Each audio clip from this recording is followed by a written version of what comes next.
I married the same man 7 times, and for the sake of his white moonlight, my husband divorced me 7 times as well. When we got married the first time, he said to me, "For the rest of my life, I will only love you." But every time his white moonlight returned to the country, the man would change his tone. "Can't you be a little more sensible? Do you really want Virginia to bear the reputation of seducing a married man?"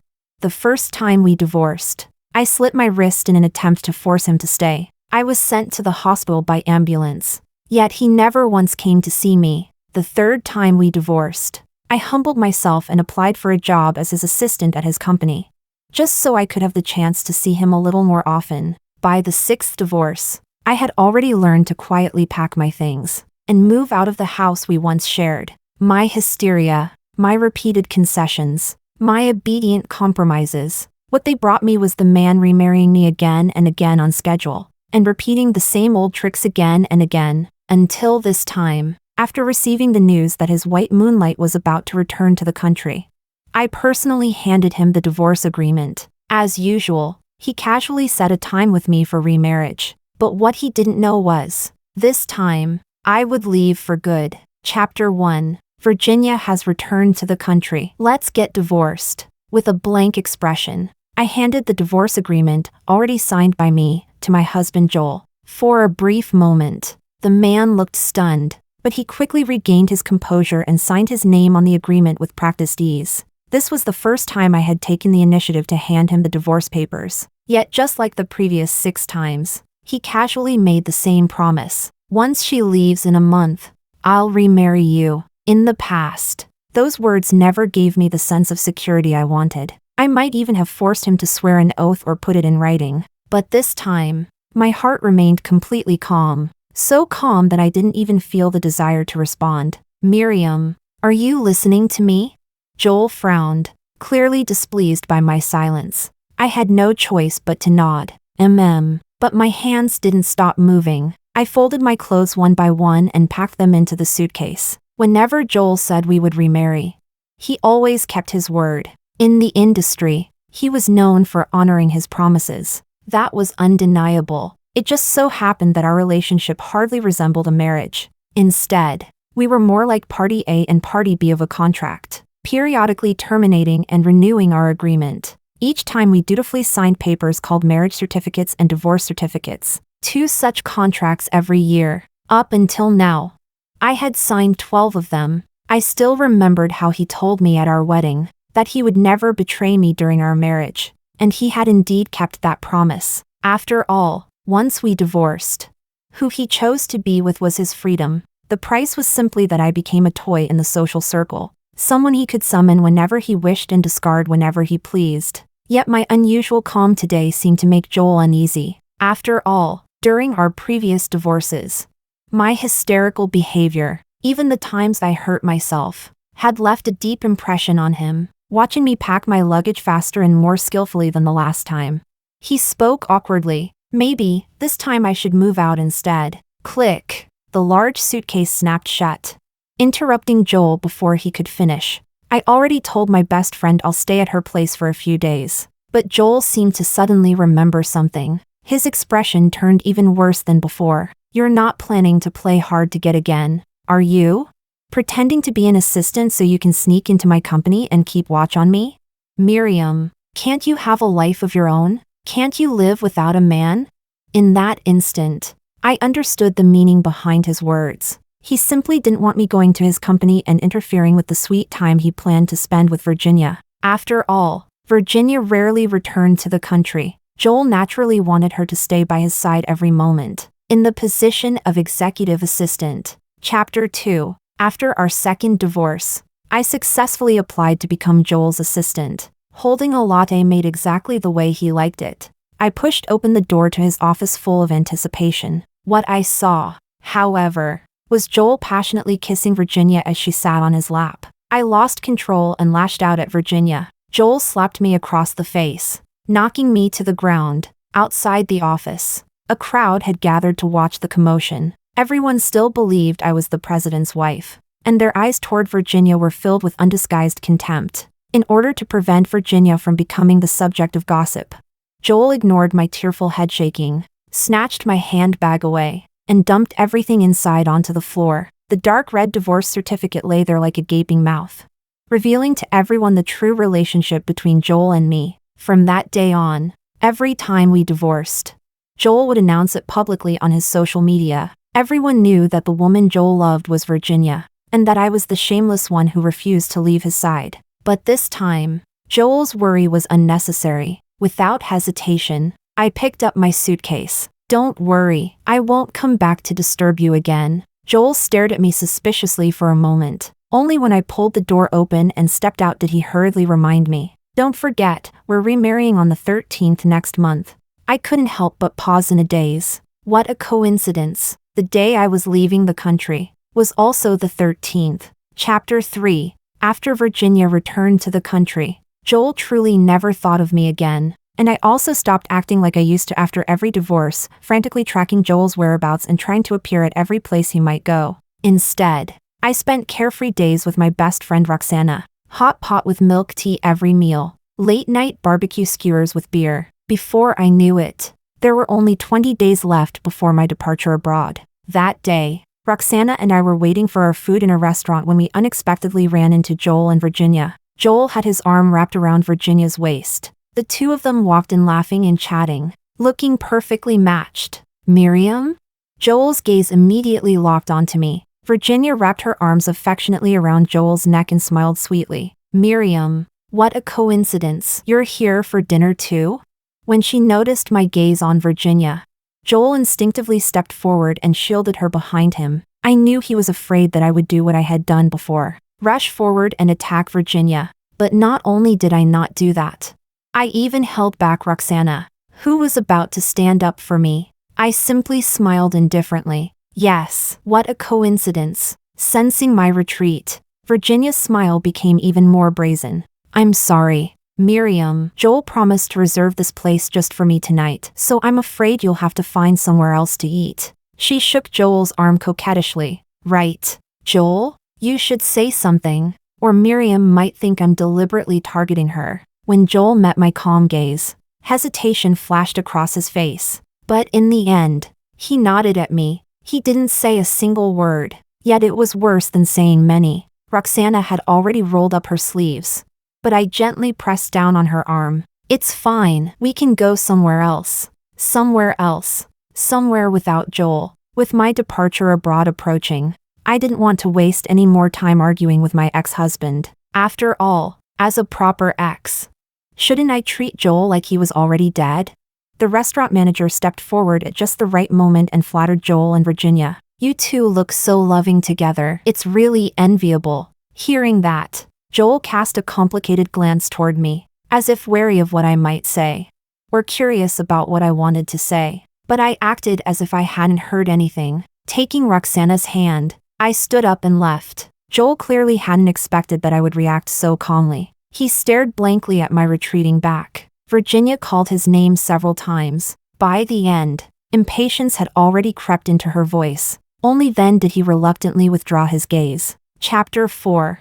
I thought the encounter at the restaurant would be my last interaction with Joel before leaving the country. But on the very night I officially resigned from my position as Joel's assistant, I unexpectedly received a video call from him. It was such an unprecedented event that I forcibly stopped myself from hanging up immediately and instead switched the call to voice. The man's voice clearly carried dissatisfaction. "Why did you switch to voice?" I replied casually. "I'm not wearing makeup. It's inconvenient for video." The moment the words left my mouth, I regretted them a little. After all, the saying "women dress up for the ones they want to please" made it sound as if I still wanted to please him. Sure enough, Joel laughed, suddenly sounding in a much better mood. "We've been married so many times already. What is there about you that I haven't seen?" His flirtatious tone made me extremely uncomfortable, so I asked coldly, "What do you want?" The man immediately sensed the distance in my voice. He instinctively stopped lounging and sat up straight. "I heard from HR that you resigned." I responded with a simple without intending to explain. Silence filled the line. Joel spoke in a teasing tone, but it sounded like he was simply trying to fill the awkward quiet. "Maybe it's for the best. I mean, you could have just lived as the president's wife." But instead you insisted on becoming an assistant. That's just asking for hardship. But honestly, you were pretty casual about the job. I barely ever saw you in the office. Yet I still had to pay your salary every month. The whole company knew you got the job through connections. They all said I was playing favorites. I interrupted him impatiently. Don't you have Virginia to keep company? Joel muttered without thinking. I'm not actually involved with her. What's there to keep her company for? Then he fell silent, because suddenly he realized I was nothing more than his ex-wife. Joel instantly felt a bit guilty. The divorce. I'm sorry. I just thought if we didn't divorce, people would talk badly about Virginia. I nodded. Virginia shouldn't be the subject of gossip. So naturally, I was the one who had to become a laughingstock, the topic of idle gossip in our social circle. My voice turned even colder. If there's nothing else, I'm hanging up. Wait! Joel's tone suddenly became anxious. The 12th is our wedding anniversary. There's a concert that day. I know you wanted to go. I'll go with you. We can listen together. Okay? For a brief moment, I almost told him the truth. But before I could speak, Virginia's distant voice came from the other end of the call. Joel, I forgot my towel. Can you bring it to me?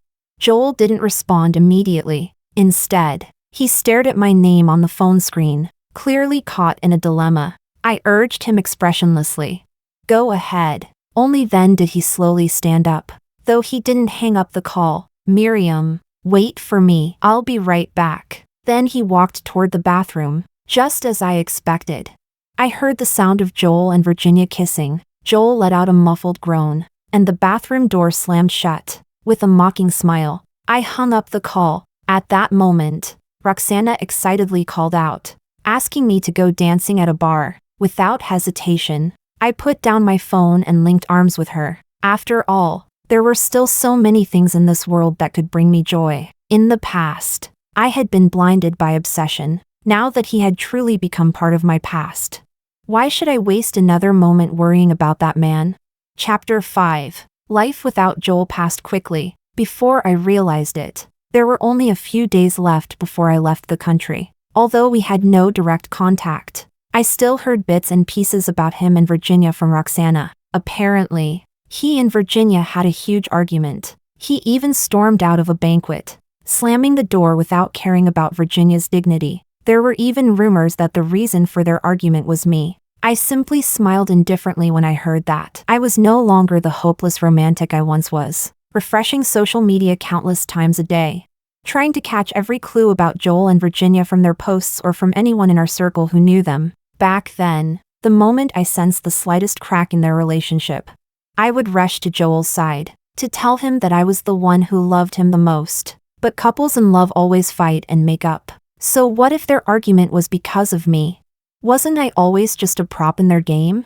However, since then, Joel began calling me more and more frequently. Unfortunately for him, I either hung up immediately, or refused to meet him with various excuses. Chapter 6. Until the day before I left the country, Joel invited me to go to a concert with him. I've already bought the tickets. Let's meet tonight, okay?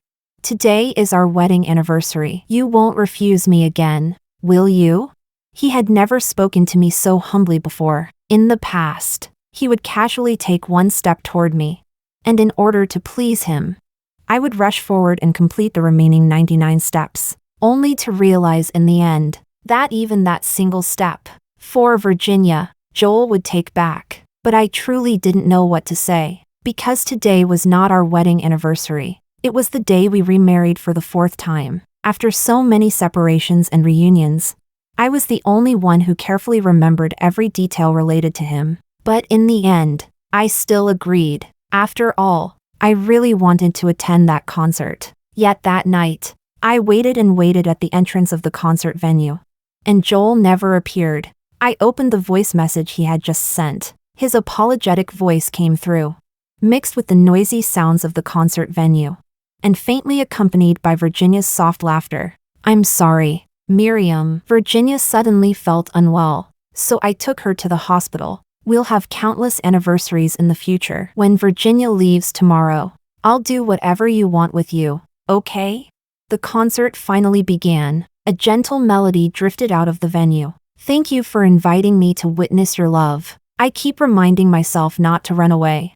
I closed the chat window and opened my social media feed for the first time in a month. Virginia had posted a few minutes earlier. Her selfie with Joel at the concert immediately caught my eye. I let go of all my memories to fulfill your love, yet I still refuse to believe that this is fate. The song continued to play, as if mocking me for the small flicker of hope I still had. When I agreed to Joel's invitation, when I made my way here tonight, and now, that final trace of hope was completely shattered. 7 divorces. I should have understood long ago, shouldn't I?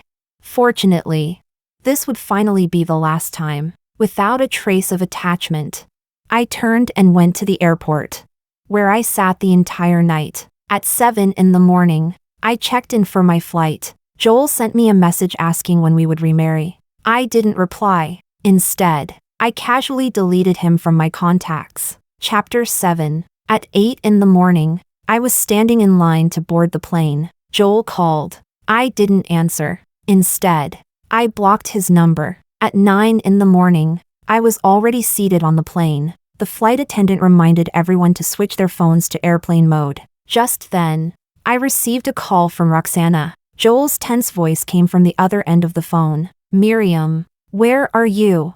Goodbye, ex-husband. I hung up decisively and turned off my phone. As the roar of the airplane engine filled my ears, I finally felt a sense of relief, as if everything had settled into place. Joel stood in Roxana's apartment, staring at the phone that had just been hung up. His expression was blank. His voice was hoarse, as if he were trying hard to suppress something. Where did she go? Roxana crossed her arms and let out a cold laugh. Oh, now you finally want to ask? She left. Left? What do you mean? Where did she go? Roxana shrugged and smiled mischievously. Do you really think I'd tell you? Joel's gaze instantly turned cold. Roxana, I don't have time to play games with you. Oh, getting anxious now? Roxana rolled her eyes and walked to the door, pulling it open. Leave. You're not welcome here. Joel remained standing where he was, his expression dark and uncertain. We agreed to remarry today. She can't just disappear like this. Oh, remarry? Roxana covered her mouth dramatically and laughed. Joel, what do you think a marriage certificate is? A supermarket loyalty card? If you collect 7 of them, do you get a prize? Joel's pupils shrank sharply, as if she had struck a thought he refused to admit, but he quickly suppressed his emotions and said coldly, You'd better tell me where she is. She even blocked your number. Can't you see it yet? Roxana lifted her chin mockingly. Joel, Miriam isn't coming back. Joel finally lost his patience. He slammed his palm hard against the armrest of the sofa. She can't just disappear like this. What happens between us is none of your business. Oh, none of my business? Roxana sneered. She pulled a stack of documents from a drawer and threw them in front of him. Then take a look at these and see whether you still have any right to interfere in her life. Joel lowered his head. His breathing suddenly stopped. There was my resignation letter, my bank account closure records, and a one-way plane ticket with the destination deliberately obscured. Do you understand now? Chapter 8. Roxana laughed cruelly. Joel, she's completely given up on you. Joel's fingers tightened until his knuckles turned white. His voice squeezed out through clenched teeth. She can't leave. You don't deserve to keep her. Roxana shoved him hard and pushed him straight out the door. Now get out. At the airport, the plane had already taken off. Joel's car sped to the airport like a madman. He rushed straight into the terminal but was stopped by the staff. Sir, you can't go in.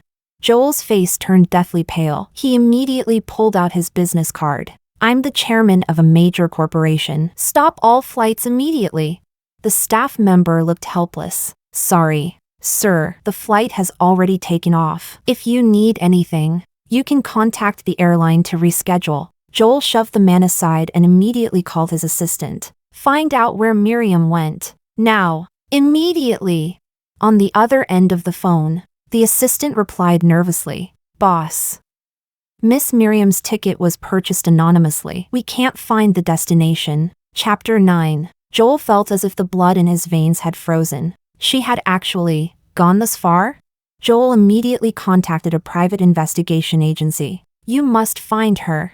His voice was hoarse, his eyes bloodshot, as if he had finally realized. This time, I truly didn't want him anymore. Joel returned home mechanically. The moment he pushed the door open, he smelled a familiar fragrance of food, sweet lotus root and pork rib soup. It was Miriam's specialty. His heart suddenly skipped a beat, and a flash of wild joy appeared in his eyes. Miriam, you're back?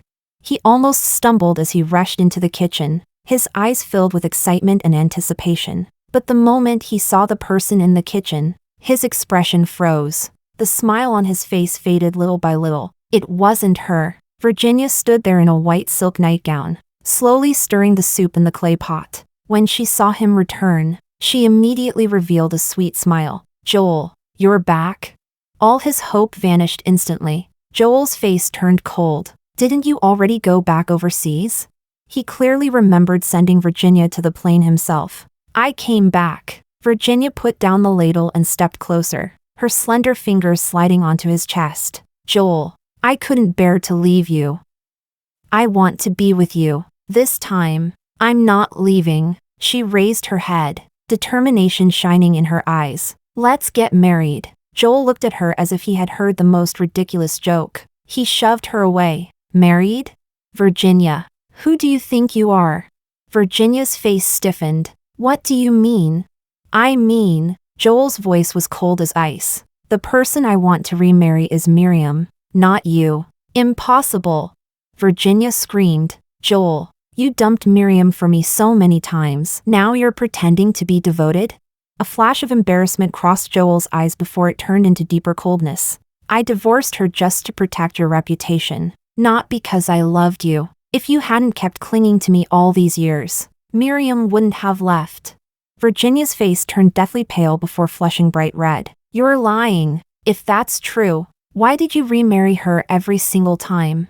Because. Joel suddenly stopped. A moment of confusion flickered in his eyes. Because I promised her. Only then did he realize. The person he had truly cared about all along was the Miriam who waited at home for him with shining eyes. Virginia suddenly burst into laughter, her voice sharp and piercing. Joel, have you finished pretending? Chapter 10. She stepped closer and closer. Who was the one kissing me in the office? Who rushed to find me every single time after you divorced? Do you really think you can lie to yourself? You clearly love me.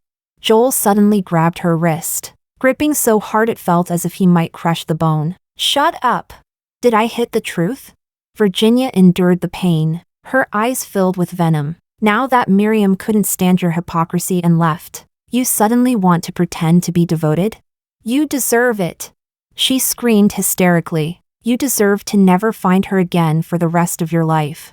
Joel's eyes turned blood red. He raised his hand and slapped her hard. The sharp sound of the slap echoed through the empty villa. Virginia staggered back a few steps, clutching her cheek in disbelief. You dare hit me?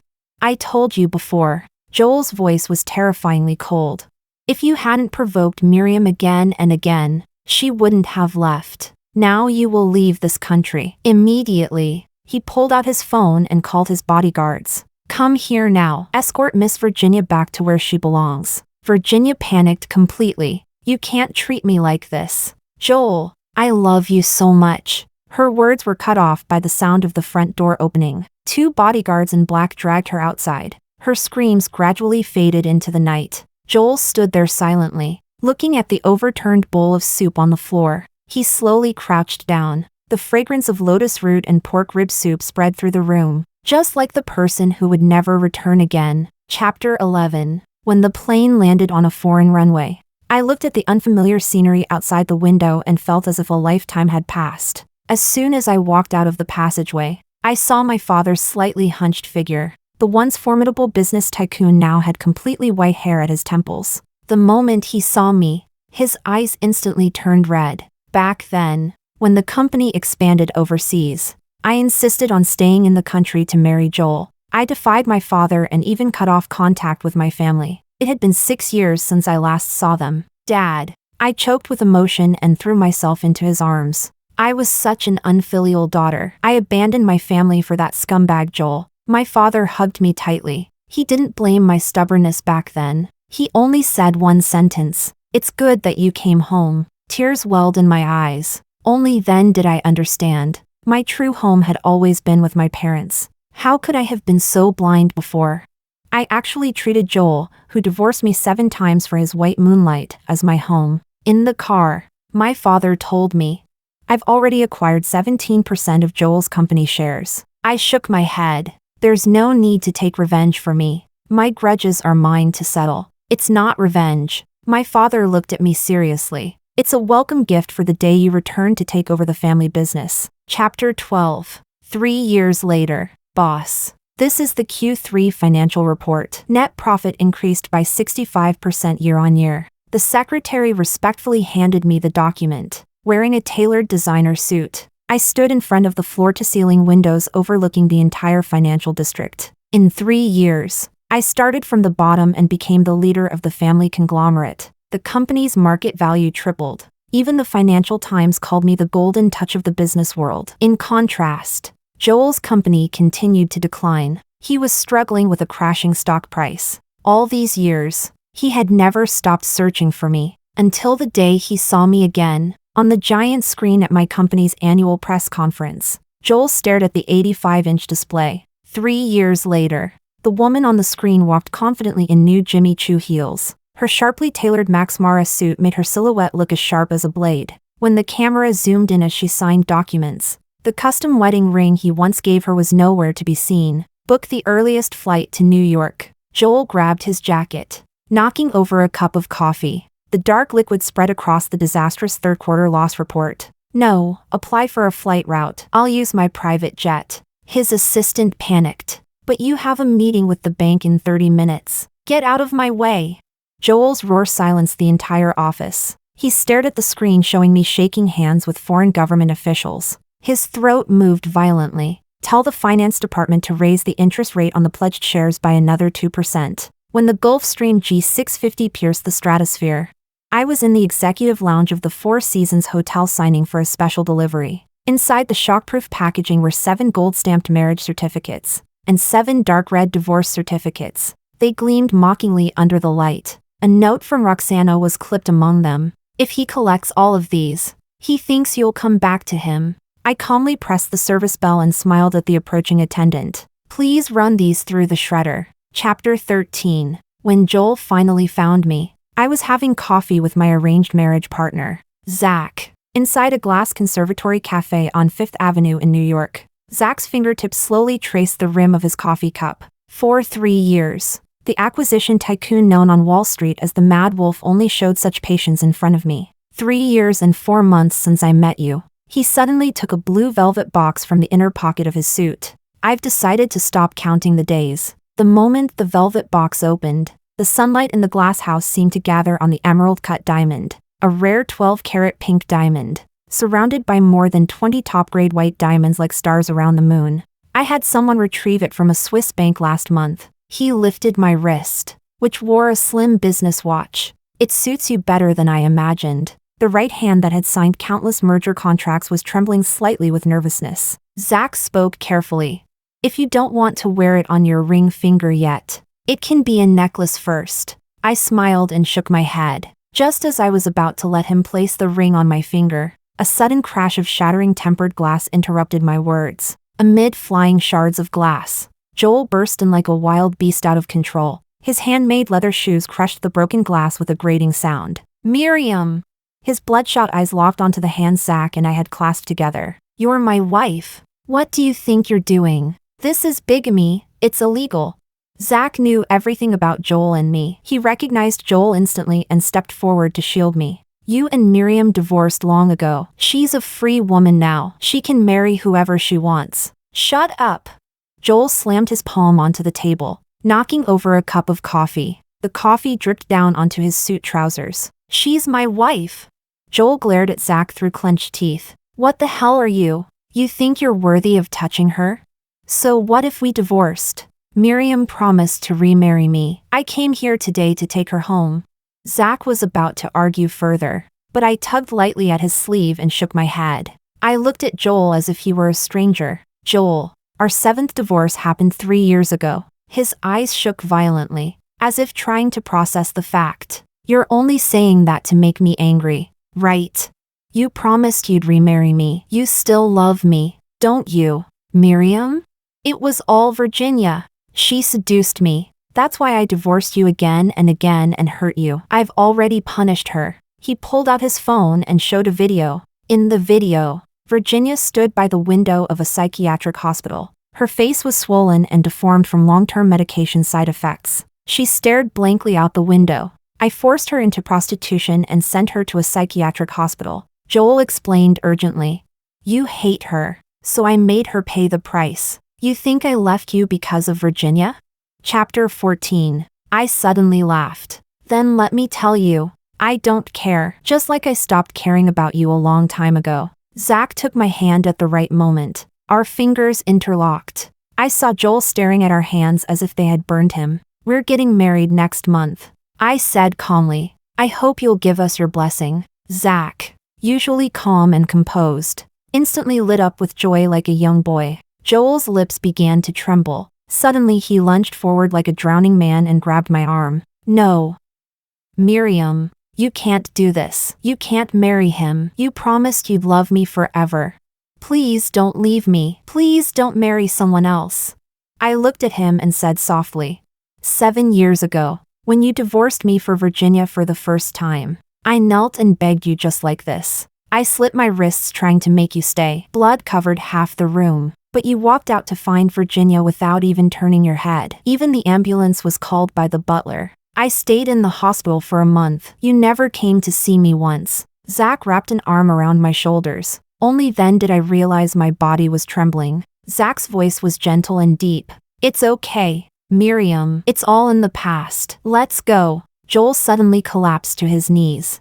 Ignoring the stares of everyone around, he clutched my legs desperately. You can't leave. I can't live without you. For 3 years I never stopped looking for you. I searched the entire world. I looked down at his disheveled hair. The face that once obsessed me was now twisted with tears and despair. Strangely, my heart felt as still as dead water. Joel, Zach said calmly, touch my fiancé again and tomorrow's headlines will be about the last 7% of your company's shares being shorted. Joel ignored him. He lifted his head, revealing a scar that ran from his forehead to his brow. Do you remember this scar? You hit me with a vase during the 3rd divorce. But I never blamed you. You deserved it. I finally spoke. Because when I opened the door that day, I saw Virginia wearing my wedding dress in our bedroom. I broke free from his grip.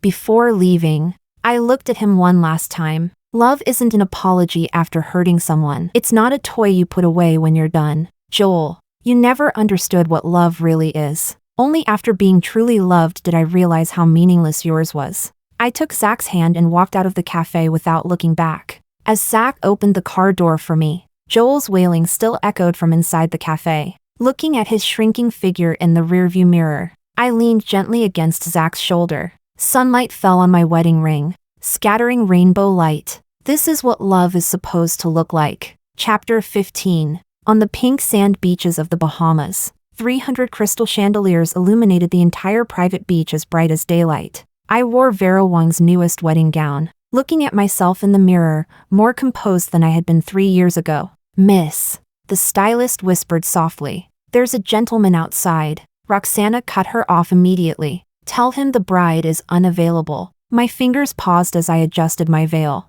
Joel is still outside?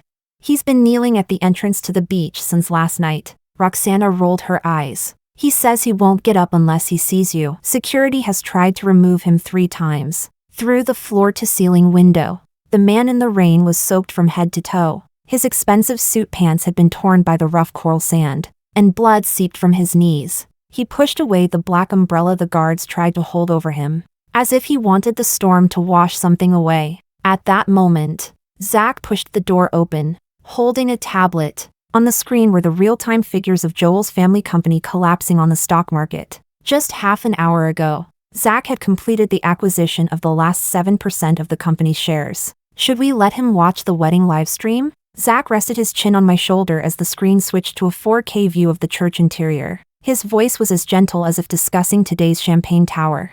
I deliberately chose the same church where you married him. I laughed and pushed away his restless hand. Childish. Miriam! A heart-rending shout suddenly came from the rain. Come out and see me! Joel had somehow broken through the first line of security. In the torrential rain, he held up a velvet box ruined by seawater. Inside was a jade ring with a strange green glow, the cheap pair of rings he had casually bought from a street stall when we married for the first time. I found out I have terminal stomach cancer. The doctor said I have at most 3 months. His voice was shattered, like crushed glass. Just take pity on me. Zach suddenly tightened his grip on my hand. This wolf of Wall Street, whose reputation terrified countless competitors, now had red eyes and trembling hands. I knew he was afraid I might still feel pity for Joel, but how could that be? I squeezed Zach's palm gently and shook my head to the butler. It's time for the ceremony. The moment the pipe organ began to play, a heavy thud sounded from the beach. Through the stained glass windows, I saw Joel collapse into the tide like a dead tree trunk. The velvet box holding the ring was carried away by the waves, drifting slowly toward the deep blue sea. Chapter 16. Joel was sent to the hospital. 3 weeks later, he died alone in a VIP ward, signing an organ donation agreement before his death. A month later, Roxana sent me a voice message. The psychiatric hospital called. Virginia bit through her own trachea this morning. In the 2nd year of my marriage, I gave birth to a beautiful daughter for Zach. Outside the window, dusk slowly settled and neon lights began to glow. Zach held our daughter in one arm while intertwining his fingers with mine. The wedding ring on my finger melted into golden light in the sunset. Those who once caused us pain eventually became nothing more than insignificant stains on the pages of a fairy tale. And the real story was continuing warmly in the palm of my hand.